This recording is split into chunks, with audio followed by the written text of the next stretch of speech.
Salut les Wargamers, c'est Evie de French Review, votre chaîne de rapport de vidéo et live peinture. Aujourd'hui je suis en compagnie de Père Castor, actuel capitaine de l'équipe de France de Warhammer 40 000 qui vient nous présenter le tout nouveau détachement pour les orques à l'issue du patch d'équilibrage de Warhammer 40 000 sorti ce début mars.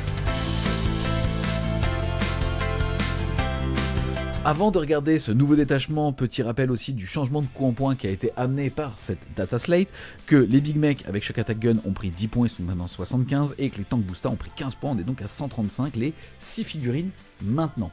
Pourquoi ils ont augmenté justement ce qui tirait pas ouf, même s'il y avait quand même des dingueries statistiques à faire avec le Big Mech et avec son Shock Attack Gun. C'est tout simplement parce que là, on a l'honneur, le plaisir, le privilège d'avoir un nouveau détachement qui est plus de Daka. Je le rappelle, dans les croyances orques, plus vous allez faire de bruit, plus vous allez faire de dégâts. Et le Daka, c'est tout simplement le nom qu'il donne au Daka, c'est tout simplement énormément de bruit au tir. Là, en l'occurrence, la règle s'appelle Daka, c'est le fait que les figurines infanterie et marcheurs vont avoir l'aptitude touche soutenue 2. Précision, ça veut dire que vous ne pouvez pas jouer avec vos trucks qui, je le rappelle, sont open top, c'est-à-dire que vous pouvez tirer avec les figurines qui est à l'intérieur dedans, puisque là, c'est le véhicule qui va hériter des armes et qui donc n'aura pas le touche soutenu 2. Donc ça veut aussi dire que vous allez être en mousse et que vous allez être dans la pampa. Le fait est quand même que vous allez avoir touche soutenu 2 sur les orques marcheurs et les orques infanterie, et que le tour de la WAG, ces mêmes unités vont avoir assaut, vous allez pouvoir courir et tirer normalement. Qu'est-ce que ça t'évoque ? Le gameplay tir en orc, je sais qu'il a traumatisé beaucoup de joueurs, puisque c'était notamment en 9ème édition. Ils avaient sorti un détachement qui avait table rasée en finale d'un grand tournament son adversaire. oui, en 2 tours. Ouais, en fait, quasiment même dès l'alpha en réalité. Mais bon, en fait, il m'inspire plutôt que du bien, parce que jusqu'à présent, on avait un détachement de tir qui était le Dread Mob, qui était plutôt limité aux boîtes qui tuent, quoi, en gros, hein, donc, et aux véhicules. On n'avait pas un truc qui était dédié à toute la fine équipe, des loutas, des grottes, bon. Donc là, on l'a, et on peut jouer un gameplay de tir avec ces unités. Donc on a des unités qui ont désormais un détachement thématique, et c'est cool les détachements thématiques, c'est ça qu'on veut aussi. Ce Stanid 2, ça m'inspire qu'on n'est pas sur une règle anecdotique, parce que si vous n'avez pas de relance de touche, ça correspond à un +2 pour toucher, statistiquement, en moyenne. Alors évidemment, on est un orc, donc les orcs ça spike, donc soit ça fait flop, soit ça fait boom. Mais voilà, ce Stanid 2, vous avez des orcs qui touchent à 3+, ou des grottes qui touchent à 6, qui touchent à 4. Bon, par contre, si on relance les touches, là on est sur des choses beaucoup plus importantes. À ce Stanid 2, on va être sur des touches supérieures à des touches lance-flamme. Peut-être à 48 pas, touche lance-flamme, c'est chiant. Pas mal, donc moi j'aime bien. Je trouve que c'est aussi très identitaire. La WAG, assaut. Et le reste du temps, ce Stanid 2, tout le temps. Bon, franchement, c'est cool. On va voir le kit de strat, mais pour l'instant, c'est chouette. Yes, la première amélioration, elle, va coûter 15 points. Ça va être sur n'importe quel personnage orc. Et celui-ci, avec ses armes de tir, aura blessure dévastatrice et hasard 2. Oui, bon, c'est un équipement qui améliore un orc qui va avoir une arme de tir, type le Shock Attack Gun. Bon, on est sur quelque chose d'un peu anecdotique à mon avis, parce que en général, ces orcs ont déjà des PA de l'enfer. Donc ça ne concerne que les cibles qui ont de l'invue, et avoir une chance sur 6 de passer au travers de l'invue, bon, c'est pas incroyable. Yes. Ensuite, on va avoir l'amélioration à 35 points, c'est une des plus chères de Warhammer 40 000 pour n'importe quel modèle orc, et ces armes de tir vont avoir tir rapide 1. Ouais, mais ça rigole de zéro, hein, parce que tu mets ça sur des loutas, ça veut dire qu'à 24 pas, tu vas avoir plus un tir. Tu mets ça sur des tank boosta, ça veut dire qu'à 12 pas, et souvent tu as quand même envie de mettre le canon dans la bouche de ton adversaire, tu vas avoir des 3 tirs de roquette plus 1. Donc ouais, c'est franchement, je ne suis pas étonné que ce soit cher. Ensuite, pareil, alors là pour le coup je comprends pas trop qu'il soit aussi peu cher. Il coûte que 15 points, c'est normal, c'est un squeak de ciblage, donc s'il a faim il peut ne pas venir. Exactement, c'est un cochon, quoi. T'as un petit cochon et ça coûte pas cher. Voilà, tu vois, oui, enfin, faut voir que ça va tout simplement donner plus 1 pour toucher au tir, à l'unité, quoi. C'est un cochon truffier, il a repéré l'ennemi, il cible, targeting squid. Hop, sérieusement, 15 points, il est fort celui-là quand même. Et celui-là, il est fort, il va te permettre de pas mal fiabiliser tes tirs, donc moi j'aime bien. Bon, voilà, le targeting squid c'est rigolo. Après, on va systématiquement avoir une analyse qui va être comparée au détachement de Noël, qui est un détachement qui reçoit très bien le tir, en tout cas dans lequel on peut vraiment build le tir, puisque les ordres permettent d'avoir une amélioration de la capacité à toucher au tir. Bon, donc là vous avez une amélioration qui dans le détachement de Noël est un simple ordre. Donc il faut garder ça en tête dans notre analyse, et on verra bien s'il nous propose derrière aussi un kit de stratagème qui permet de s'amuser. Yes, et la dernière amélioration, c'est Zog Off et mange le Daka, puisque ça va vous permettre tout simplement, avec l'unité du porteur, de désengager et tirer pour 10 points. Oui, bon, ça c'est pour le coup pas génial, ça peut être intéressant pour des unités qui sont très tanky, comme des unités de Flash Gitz qui peuvent être, on a vu à 4, qui peuvent revivre. Bon, ben là, effectivement, vous allez être intéressé par la possibilité de pouvoir désengager et tirer. Là, oui. Mais sinon, en dehors de ça, je crois pas. Yes, on passe maintenant du côté des stratagèmes, mon préféré. Un orc reste toujours un orc. On est donc dans un détachement de tir avec un premier stratagème pour le corps à corps. Ah non, elle est magique. Voilà. Tu sens que c'est écrit par des fans, Oui. c'est génial. Ça, Oui. Tout simplement, ça va utiliser la phase de combat et vous allez pouvoir relancer les 1 pour blesser en mêlée. Et si l'unité ennemie est sur un objectif, vous relancez toutes les blessures. C'est excessivement fort pour un PC, surtout dans un détachement qui va te permettre quand même de ne pas rigoler au corps à corps. Ben, c'est extrêmement fort parce que je pense aux unités qui ont quand même un peu de punch au corps à corps. On a parlé des Flash Gitz. Ben, si tu peux engager tes Flash Gitz, tirer, charger, ils sont quand même énervés au corps à corps. Si tu peux relancer les blessures, donc tu vas tirer sur ce qui se passe derrière, tu vas charger sur ce qui se passe devant, tu vas pouvoir relancer tes blessures. Je pense aux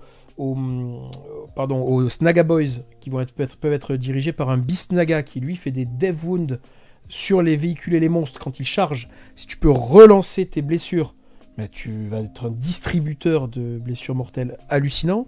Non, c'est vraiment chouetto ça. C'est vraiment très très chouette. En gros, tu transformes tes orques pour un PC en intercesseur d'assaut. Exactement, et donc tu as des stats qui sont complètement explosives. Voilà. Les Breaka Boys. Les Breaka Boys avec leur sergent qui fait des Death Wounds contre les véhicules et les monstres, bah reroll les blessures là.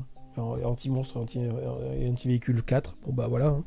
Complètement. Deuxième stratagème aussi excessivement fort, ça va s'utiliser à la phase de commandement sur n'importe quelle unité orc, et celle-ci sera considérée comme étant en WAG, même si vous l'avez déjà fait. Bon bah c'est pas mal, hein, ça va pouvoir... C'est pas mal, hein. Vous allez augmenter vos capacités de combat, vous allez avoir votre invu, vous allez pouvoir avoir l'advance, les armes d'assaut. L'insensible à 4, à 5 pardon, si jamais vous êtes avec des méganobs, parce que vous avez peut-être envie d'avoir ça comme unité de contre-charge et une armée de tir. Ça, c'est que ça devient un réflexe chez Game Workshop, et c'est un bon réflexe. Ils ont identifié que quand même l'orc était trop dépendant de son go turn avec sa WAG, et lui donnait un peu de souffle en dehors de la WAG. Donc c'était déjà le cas avec le détachement de Noël, puisque on avait un détachement qui fonctionnait beaucoup sur les jump packs, qui eux ont une advance charge de base et un fallback charge de base. Ben, là, on a encore une possibilité de donner un peu de souffle localement à telle ou telle unité. Franchement, c'est bien. Ensuite, pour un point de commandement, à votre phase de commandement, vous allez pouvoir choisir une unité de marcheurs à l'exclusion des boîtes qui tuent. Donc ça marchera potentiellement sur vos Dreadnought. Et vous allez avoir, jusqu'à votre prochaine phase de commandement, +1 la caractéristique de mouvement, de commandement, d'objectif contrôle et surtout +1 pour toucher. Mais ça, c'est en train surtout, j'ai l'impression, de rendre assez viable les Gorkanotes et les Morkanotes. Ouais. Hein, qui justement étaient exclus des mécanismes des Dread. Ouais. En partie, pas de tous les mécanismes, mais en partie. Et ils sont walkers, donc je rappelle que eux, de base, sans avoir à se manger une tétrachier de Mortal Wound, parce que c'était ça la faille de Dreadmob, c'est que quand vous décidiez de vous énerver, vous preniez des mortels par saut de 3, trop fort, alors que là, vous pouvez, tous les tours, vous êtes en sustain hit 2, voilà, donc +2 à la touche, +3 avec ça. Vous avez des orques qui touchent à 2+, en fait. C'est ça qu'on dit. C'est intéressant ce que tu dis, parce que globalement, quand on regarde un petit peu où en est la méta de Warhammer 40 000, et c'est plutôt très cool, on est dans une méta qui est plus corps à corps. Oui. Qui était une méta très tir à une méta multiple small unit, et maintenant à une méta multiple small unit de ce que tu décris comme des armées de push, c'est-à-dire d'agression. Pas nécessairement que de corps à corps, mais d'armées à forte valeur de pression pour justement enfermer les armées de tir chez elles. Et là, on voit justement qu'ils sortent un détachement et des outils surtout pour contrer tout ça. Oui. Et que l'orc finalement touche à 2, c'est très difficile de se rendre compte de ce que ça va faire. Ça tire pas, le tir n'est pas énorme. Et l'orc, en fait, de toute façon, était une armée un peu bête, c'est-à-dire que soit tu faisais rien, soit tu faisais vraiment très mal. Oui, mais là, ce que je trouve très intéressant dans ce détachement, et c'est pour ça que je dis on va le regarder à la lumière de ce que nous permettait le détachement de Noël. Là, on a la possibilité d'avoir du souffle avant et après la WAG, parce que le Sustain Hit 2, il est toute la partie. Et donc, on considérait que c'est +2 à la touche. Là, vous avez un stratagème pour vos marcheurs, ça peut être les Gorkanotes, ça peut être les Morkanotes, qui vont passer à +1. Vous avez +3 pour toucher. Toucher à 2+, avec vos titans. Et puis on a dit que vous allez pouvoir éventuellement toucher aussi à 2+, avec une unité, mettons, de Tank Boosta qui s'avance et qui va dire, ben voilà, ben moi je suis Sustained 2 plus un touche, je vais toucher à 2+, et plus un bless avec mes missiles et tout ça. Donc vous avez des choses qui sont très fiables au tir, et vous allez en plus de ça pouvoir avoir un impact au corps à corps, parce que vous pouvez transformer n'importe quelle unité en intercesseur d'assaut. Ça veut dire que peut-être vous allez aussi avoir des réflexes différents de leader que vous allez rentrer dans vos unités, parce que jusqu'à présent on faisait unité de tir, leader de tir, mais peut-être on va faire leader de corps à corps, unité de tir, pour pouvoir être, tu vois, et faire des unités de trade indirectement. Voilà, je m'avance, je te tue un truc qui est pas sur l'objectif, et puis je charge avec mon boss, et lui par contre il va te cogner en reroll wound, bouge pas, il va te faire trembler tes grands ancêtres. Voilà, donc je trouve que c'est assez intéressant comme game design, et ça risque d'être, enfin je pense que ça va être très plaisant à jouer pour les orques, ça risque d'être redoutable pour les adversaires. On enchaîne ensuite avec l'un stratagème qui, pour un PC, à votre phase de tir, vous allez choisir un orc personnage, choisir une unité à 18 pouces et visible de lui, et toute votre armée va ignorer le couvert. Et ben ça, on est encore sur un truc qui est une des failles de l'orc, c'est qu'il touche mal. Bon ben là, on résout une partie du sujet quand même quand on touche à 2. Et il a pas des très bonnes PA en dehors des trucs qui sont très casino gun comme le shock attack gun. Bon, bah, quand t'as pas une très bonne PA, l'ignore cover, c'est big. Hein. Complètement. Yes, ensuite pour un PC, à votre phase de tir, vous allez choisir une unité orc, une unité ennemie à 18 pouces et visible d'elle, et améliorer de 1 votre pénétration d'armure à distance. Il va falloir des PC, mais c'est vrai qu'on voit tout de suite qu'on peut stacker pas mal. Là, on va avoir des grottes pour pouvoir farmer les PC comme un salopard, et puis le jour où on dit go turn, mon Morcanote, il va être ignore cover plus un PA, touche à 2+. Ça va, hein, et pas que lui d'ailleurs, parce que là, si j'ai bien compris, donc c'est le premier, c'est ignore cover pour toute l'armée, et là, c'est une unité, et il n'y a pas de limitation, donc ça peut être votre titan qui va être plus un hit, plus un PA, ignore cover. Yes. Pas mal. On enchaîne ensuite avec... T'appelles ça du Daka? En fait, l'appel du Daka avec un T majuscule pour un PC, ça va s'utiliser en réaction à un tir, c'est-à-dire qu'une fois qu'une unité ennemie a ciblé une de vos unités au tir, si vous avez eu au moins un modèle qui a été détruit, vous allez pouvoir contre-tirer avec cette unité sur l'unité qui vous a séché. Bah, c'est pas ultime parce que on a bien vu qu'ils sont intelligents, ils ont pas mis ça sur juste si tu m'as tiré dessus, sur un titan, bon bah je te riposte dessus. Mais ça veut dire concrètement que tu veux t'approcher d'une unité Tank Boosta qui a été engagée. C'est-à-dire que, je rappelle, il a été engagé, il a tiré sur une unité, il l'a pulvérisée. Il en a chargé une autre, un peu chaff unit sur un objectif, il a reroll les blesses, il l'a pulvérisé. Il a séché les 5 marines qui étaient dessus. Voilà, il a séché. Maintenant, il est là, au milieu de tout le monde, et il dit 24 pas, et puis mon shock attack gun, ça sera pareil. Et donc maintenant, qu'est-ce qu'on fait? Tu viens me chercher au corps à corps? Et là, t'as des balls, ok. Ou alors tu me tires dessus. Mais si tu me tires dessus, je rappelle qu'on est en WAG, donc je suis en AVU à 5. Et il va falloir one tap, parce que si tu one tap pas, il y aura une riposte. C'est intéressant. Encore une fois, c'est pas excessivement fort, parce que dans la morphologie orc, vous tankez très mal, surtout si vous êtes dans la pampa. Maintenant, encore une fois, c'est des ressources en plus à gérer, c'est un outil que vous avez, bref, il vous tirera pas dessus au plasma, quoi. Il va au pistolet plasma. Il va devoir mettre de la ressource, comme tu viens de nous le dire. Par contre, petit disclaimer, la règle de détachement, c'est pendant la shooting phase. Ça veut dire que ce n'est pas à l'Overwatch. Ça veut dire sinon vous auriez une armée qui aurait une stat d'Overwatch moyenne à 4+. Ce qui est complètement con, c'est pas le cas. Un peu fort. Et là, comme vous êtes pendant la phase de votre adversaire, vous allez lui tirer dessus, mais vous n'aurez pas le Sustain Hit 2. Écoute, pour un PC, je pense que tu y seras de façon très situationnelle, mais ça fait partie du kit de stratagème. En tout cas, si on prend un peu plus de hauteur, parce qu'on a fait le tour des améliorations des stratagèmes et surtout cette règle d'armée qui, en tout cas, quand on a envie de jouer du tir en orc, elle est ultra séduisante. Ouais. On a tout. On a du désengage tir-charge, on a tout. Mais je vais te dire, rien que pour le stratagème, un orc est toujours un orc. Même que t'aimes tes unités de corps à corps, en fait, tu as la possibilité désormais de jouer les unités de corps à corps orc, non pas dans des logiques d'invasion, mais dans des logiques chirurgicales. J'ai une unité, je te l'envoie là, je vais payer mon PC, je vais reroll les blessures sur l'objectif, et puis on va te regarder disparaître, mon gars. Et ça c'est big. Et donc t'as un stratagème qui porte le corps à corps orc, et ensuite t'as des trucs qui te déboîtent la tête. C'est ce que tu viens de dire. En fait, en gros, faut vraiment se rendre compte que là, si on joue une armée, en plus avec le coup en point des orques, on a quand même une marée verte sur table et c'est très cool. Avant, on avait une marée verte qui venait prendre la table et de mettre la pression. Là, on va avoir une marée verte qui va choper des lignes de vue, donc toi aussi en réaction. Sauf que si tu vas choper des lignes de vue, tu t'avances, tu restes un orc parce qu'il y a un stratagème qui s'appelle que tu restes un orc. Et en effet, en fait, dans cette notion, si tu veux, de géométrie, tu vas vraiment pull ton adversaire. Oui. Je trouve ça ultra ouf comme gameplay, Oui. parce qu'on n'avait pas l'habitude de ça. Et on va voir des titans. Parce que franchement, moi je vois ça. Alors, encore une fois, je suis pas un spécialiste du gameplay orc, mais je vois un truc qui dit mon Gorkanaut, il peut avoir plus un hit. Il va avoir plus un PA et in your cover le jour où j'ai décidé de burst et donc de mettre mes PC.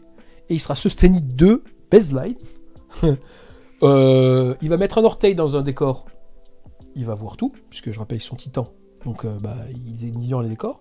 Putain, c'est rigolo. Hein, non, je suis d'accord. le tour de Wag, t'as Advance Tir. Donc tu dis à ton adversaire, parce qu'en plus ces bestioles-là, ça sait, t'Advance Tir charge. Donc ça s'est chargé, ça fait des dommages de bâtard. Ouais. Hein. Mais ça va faire un gameplay qu'on avait jamais vu. On n'a jamais vu des Lootas, des tanks Shoota faire justement ce bouge, course, tir, charge. Oui. On l'a jamais vu. Non. Et donc c'est un nouveau gameplay en fait. Et ça c'est vraiment cool quoi. Ouais. Moi j'ai vraiment hâte de voir ce que les spécialistes du gameplay orc nous fabriquent avec ce détachement. Mais j'ai l'impression qu'il y a un peu tous les outils pour prendre du plaisir. Donc déjà que vous soyez au haut niveau ou pas, quoi qu'il arrive là, déjà il y a moyen de se marrer. Déjà rien que les noms des stratagèmes, on a envie de rigoler. Et leurs effets sont trop cool. Alors il va y avoir des spikes, hein, parce que quand vous allez faire des 6, Sustained 2, ça peut devenir très très con. Hein. Ça peut devenir très très con. Donc quand les 6 sont là, C'était déjà le cas, hein, puisqu'en fait, encore une fois, alors, pas forcément contre tout, mais de toute façon, la stat de roquette, elle est bonne, sauf quand tu cherches un véhicule. Parce que malheureusement, la force n'est pas suffisante. Mais contre tout ce qui est infanterie, c'était déjà excellent. Dégâts 3, bonne force, bon volume de tir en général. Et en tant que Boosta, c'est devenu suffisant, parce que quand tu tapais sur un véhicule, t'avais plus en blesse. Ouais. Donc voilà, là... Pareil pour le Shock Attack Gun, en fait, il était pas très fiable parce qu'il a une force inférieure à 10, donc il blessait pas très bien, mais là il baisse à 4. Et surtout il va toucher de ouf, une fois par partie pour relancer le nombre de tirs qu'il fait. Donc il va aller faire son 6. Hein. Intéressant à voir, j'espère juste qu'on va pas rentrer dans un espèce de stat check d'attrition complètement bête et qu'on va retrouver dans les travers de ce qu'avait fait malheureusement Game Workshop en 9ème édition avec l'Orc. En tout cas là on le voit, on est quand même dans un monde en guerre où beaucoup de choses sont fortes et j'ai l'impression qu'ils équilibrent vers le haut et pas vers le bas, et ça c'est cool. Ils équilibrent l'attrition, donc ils augmentent l'attrition. Tout le début de V10 l'attrition était faible par rapport à la résistance, ils avaient trouvé que la V9 était trop létale. Là effectivement ils sont en train... Moi je vois pas un détachement tanky, je vois un détachement hyper létal. Ouais. Et c'est le cas de l'Astra, c'était le cas de l'Eldar, donc ils sont vraiment basés là-dessus. On n'est pas sur du Glass Cannon, ce qu'on n'avait jamais découvert en Orc. Je pense qu'on avait un peu de Glass Cannon dans le Warhorde, qui a été bêta assez vite après le début de la V10. Et là effectivement on est dans du Glass Cannon, très clairement, oui. Donc franchement, gros game design en tout cas pour les orques. N'hésitez pas à nous dire en commentaire si vous avez kiffé. Un grand merci à Olivier justement d'être venu nous présenter les peaux vertes pour ce mois de mars sur Warhammer 40 000. On espère clairement que vous allez aimer cette vidéo. Si c'est le cas, n'hésitez pas à mettre un gros pouce bleu dessus, à la commenter, à la partager. Si les amis vous voulez supporter l'équipe de France, vous pouvez toujours précommander les maillots de la saison 2025 et ils seront livrés à partir de mi-juillet pour ceux qui les précommandent tout de suite. Et c'est surtout vous soutenez nos bleus. On vous fait à tous plein de gros bisous et on vous dit à plus les Wargamers.